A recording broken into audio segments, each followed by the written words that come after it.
한 주 동안 뉴스의 중심에 있었던 재계 인물들에 대해서 알아보겠습니다. 오정인 기자와 함께합니다. 자, 오 기자, 일단 게임 회사 넷마블이 정수기 등 국내 1위 렌털 회사 웅진코웨이를 인수하기로 했다면서요? 네, 지난 14일 넷마블은 컨퍼런스 콜 기업 설명회에서 웅진코웨이 지분 인수 참여 계획을 밝혔습니다.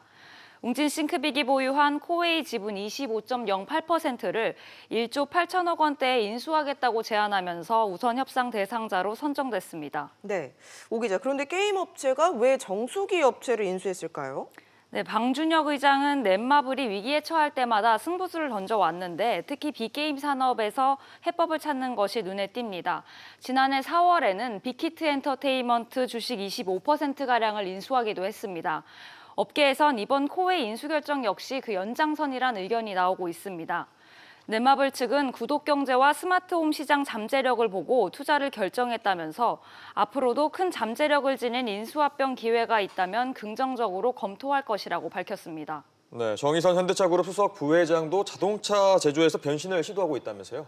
네, 정의선 부회장은 자동차 제조에서 서비스로 사업 영역을 확장하고 있습니다. 예. 자동차 산업의 미래를 모빌리티와 전동화, 연결성, 자율주행 등 크게 4가지로 전망했습니다. 현대차는 오는 2025년까지 신차의 절반 수준을 전기차로 출시할 계획이라고 밝혔습니다. 이후 2030년까지는 수소차 연 50만 대 생산 체제를 갖추겠다고 강조했는데요. 정 부회장은 현재 수소 트럭 개발을 완료해 내년부터 스위스에 수출할 예정이라며 수소 연료전지 시스템을 선박과 열차 등 다양한 분야의 원동력으로 확대하겠다는 뜻도 전했습니다. 네, 그럼 구체적으로 언제 어떤 미래차를 선보일지 궁금하네요.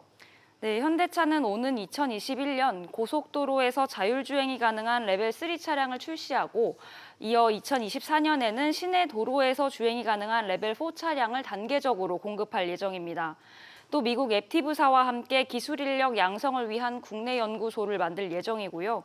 오는 2025년에는 하늘을 나는 자동차, 플라잉카 상용화와 인프라 구축을 위해 실증 시범 사업을 하겠다는 방침입니다. 정 부회장 발언 직접 들어보겠습니다.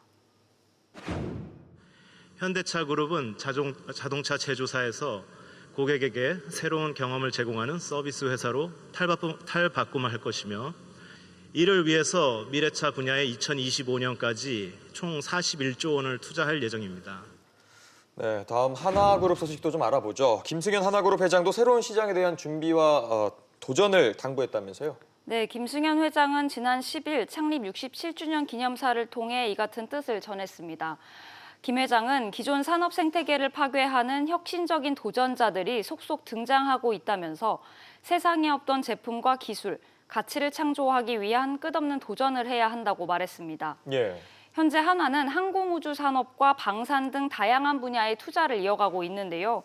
한화에너지는 지난달 미국 수소충전소 사업에 1,200억 원을 투자했고 한화에어로스페이스는 이번 달 초 미국 항공 엔진 부품 업체 이닥을 인수했습니다. 네, 이렇게 기업들이 바꿔야 산다는 심정으로 새로운 시장에 도전을 하는 이유는 아무래도 지금 경영 여건이 안 좋기 때문이겠죠. 네, 대내외 경제 여건이 악화되고 또 우리 기업 환경이 변화됐다는 것이 주 요인이라는 분석입니다. 이런 분위기가 기업의 묘수가 될지 악수가 될지는 좀 더 지켜봐야 한다는 게 전문가들 의견인데요. 전문가들 분석 직접 들어보겠습니다. 글로벌 경제가 안 좋은 데다가 특정한 기술, 특정한 제품만 가지고 고객들의 니즈를 만족시키기는 어려워졌다.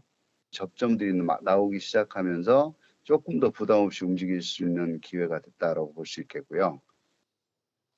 다만 조건이 있습니다. 그러한 변신을 하면서 원래 자기가 가지고 있던 핵심 역량에 대한 경쟁력까지 잃어버리면 기업들이 경쟁력을 가지기가 쉽지 않을 겁니다. 네, 새로운 시장에 도전장을 내민 기업들의 모습 좀 지켜봐야겠군요. 오 기자 얘기 잘 들었습니다.